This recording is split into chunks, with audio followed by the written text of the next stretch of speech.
नमस्कार, आप देख रहे हैं 4 पीएम और मैं हूं अभिषेक मिश्रा।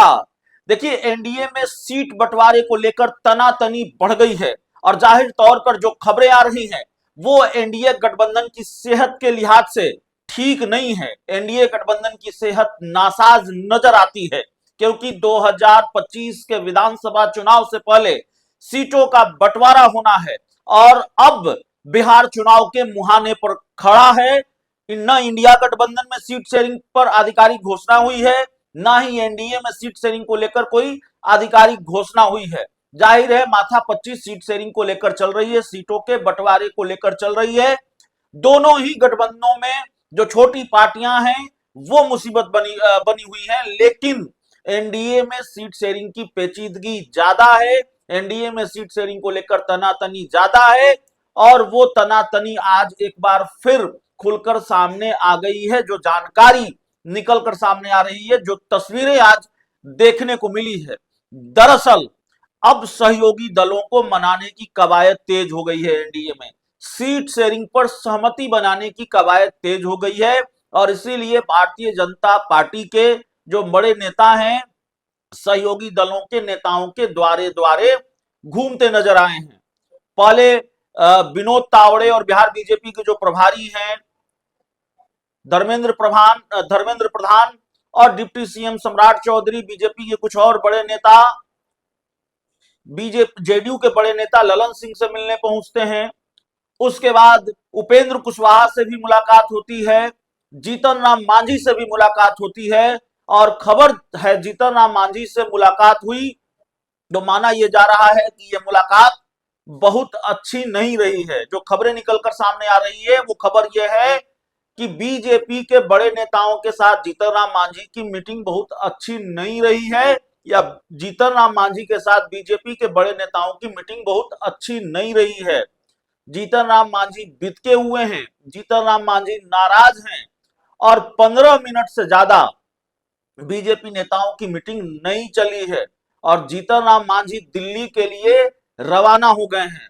पूर्व मुख्यमंत्री और केंद्रीय मंत्री, हिंदुस्तानी आवाम मोर्चा के संरक्षक जीतन राम मांझी पहले ही ये ऐलान कर चुके हैं कि हमको 20 विधानसभा की सीटें चाहिए और अगर 20 विधानसभा की सीटें नहीं मिली तो हम 100 सीटों पर लड़ सकते हैं। और ये तो उनका ताजा बयान है। जीतन राम मांझी एक बार कैबिनेट छोड़ने की बात भी कर चुके हैं। वो यह भी कह चुके हैं कि लगता है कैबिनेट छोड़ना पड़ेगा। हालांकि इसको इस तरह से लिया गया और जाहिर है इसी तरह से लिया भी जाएगा कि भाई मोदी मंत्रिमंडल से इस्तीफे की बात वो कर रहे हैं, लेकिन जीतन राम मांझी ने बाद में फिर इस बात पर सफाई दी कि नहीं, हमने वो नहीं कहा। हम कैबिनेट की मीटिंग छूट रही थी, मुझे फ्लाइट पकड़नी थी, इसलिए हमने कहा। लेकिन ये सबको मालूम है कि जीतन राम मांझी नाराज चल रहे हैं और जीतन राम मांझी ने इसको लेकर कई खुलकर अपनी नाराजगी जाहिर की है, कई ऐसे बयान दिए हैं जिससे ये पता चलता रहा है कि भाई जीतन राम मांझी कितने नाराज हैं और सीट शेयरिंग को लेकर वो कितनी जल्दबाजी में हैं, किस अंदेशे में वो हैं। सीट शेयरिंग को लेकर जीतन राम मांझी को यह अंदेशा है कि भाई आखिरी वक्त में कहीं गच्चा न दे जाए भारतीय जनता पार्टी और 2-4 सीटों पर हमको मनाने की कोशिश न हो, 2-4 सीटों पर न समेट लिया जाए। जीतन राम मांझी 20 विधानसभा की सीटें मांग रहे हैं, कम से कम इतनी सीटें चाहिए। 20 विधानसभा सीटों पर कम से कम पर बात बनेगी नहीं। अब 20 सीटें भारतीय जनता पार्टी उनको देने नहीं जा रही है। चिराग पासवान को मना कर रखना है, चिराग पासवान को साथ रखना है, तो जाहिर है जीतन राम मांझी को 20 सीट कैसे मिल सकती है जब 102 सीटों पर बीजेपी जेडीयू लड़ेगी। और चलिए मान लीजिए कि थोड़ा 2-2 कदम और पीछे आ गई बीजेपी जेडीयू, 100 सीटों पर बीजेपी जेडीयू लड़ेगी, तो बिहार में विधानसभा की तो 243 ही सीटें हैं। तो 43 माफ कीजिएगा 41 सीटें, 39 सीटों में या 43 सीटों में अगर 100 सीटों पर बीजेपी जेडीयू लड़ेगी तो 43 सीटों में 3 दलों को निपटाना है, उपेंद्र कुशवाहा को, जीतन राम मांझी को और चिराग पासवान को। चिराग पासवान 40-50 सीटों की डिमांड कर रहे हैं। हालांकि उन्होंने खुलकर यह कभी नहीं कहा है, आधिकारिक रूप से या कैमरे के सामने वो इस बात को स्वीकार नहीं करते, लेकिन 40-50 सीटों की डिमांड रही है, ये जानकारी आती रही है। इस बात का दबाव चिराग पासवान बनाते रहे हैं।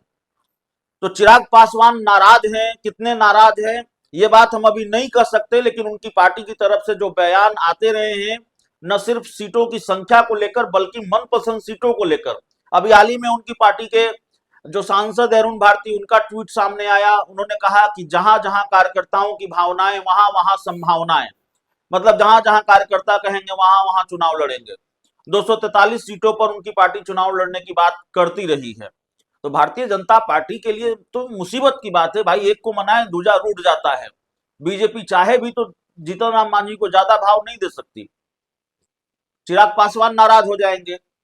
और 43 सीटें ही हैं, तो बीजेपी किसको मनाए? चिराग पासवान ज्यादा जरूरी हैं, जाहिर तौर पर जीतन राम मांझी से ज्यादा जरूरी बीजेपी के लिए चिराग पासवान हैं। तो जीतन राम मांझी का मामला फिट बैठता हुआ नहीं दिख रहा है, इसीलिए ये जानकारी निकलकर सामने आ रही है कि जीतन राम मांझी नाराज हैं। जीतन राम मांझी के साथ जो बीजेपी नेताओं की बातचीत हुई है, मीटिंग हुई है बंद कमरे में, वो महज 15 मिनट तक चली है। बहुत सौहार्दपूर्ण वातावरण में ये मीटिंग नहीं हुई है, बहुत सौहार्दपूर्ण वातावरण में ये बातचीत नहीं चली है। और मीटिंग के तुरंत बाद जीतन राम मांझी दिल्ली के लिए रवाना हो गए हैं। तो इसको उनकी नाराजगी से जोड़कर देखा जा रहा है। हालांकि जेडीयू और बीजेपी के बीच क्या बातचीत हुई, बीजेपी के बड़े नेताओं के साथ ललन सिंह की क्या बातचीत हुई, वो जाहिर तौर पर उसको लेकर जो अपडेट होगा वो हम आपको बताएंगे। और बीजेपी जेडीयू के बीच तकरीबन सहमति बन चुकी है सीटों को लेकर, और नीतीश कुमार तो अभी तक बॉसी ही हैं एनडीए गठबंधन के। चुनाव के बाद क्या होगा वो देखना पड़ेगा। दूसरी तरफ उपेंद्र कुशवाहा से भी जब विनोद तावड़े मिलने पहुंचे, धर्मेंद्र प्रधान मिलने पहुंचे, सम्राट चौधरी मिलने पहुंचे, तो उपेंद्र कुशवाहा नाराज तो नहीं है, लेकिन उपेंद्र कुशवाहा को लेकर यह खबर है कि 2 टूक उन्होंने कम से कम 10-12 सीटों की डिमांड कर दी है कि आंकड़ा दहाई के पार होना चाहिए, 10 या उससे ज्यादा सीटें हमको मिलनी चाहिए। और उपेंद्र कुशवाहा ने अपनी ताकत भी बताने की कोशिश की है और उनकी पार्टी बताते भी रही है। तो जाहिर है अब 43 सीटें हैं। चिराग पासवान 20-22 में मानेंगे कि नहीं मानेंगे? मानेंगे तभी संभव होगा कि कम से कम 10-12 सीटें जीतन राम मांझी को दे दी जाए, 10-12 सीटें उपेंद्र कुशवाहा को दे दी जाए। तो सीट शेयरिंग का फॉर्मूला आसान नहीं है, और जाहिर तौर पर जीतन राम मांझी की नाराजगी ने थोड़ी टेंशन तो बीजेपी को दी होगी।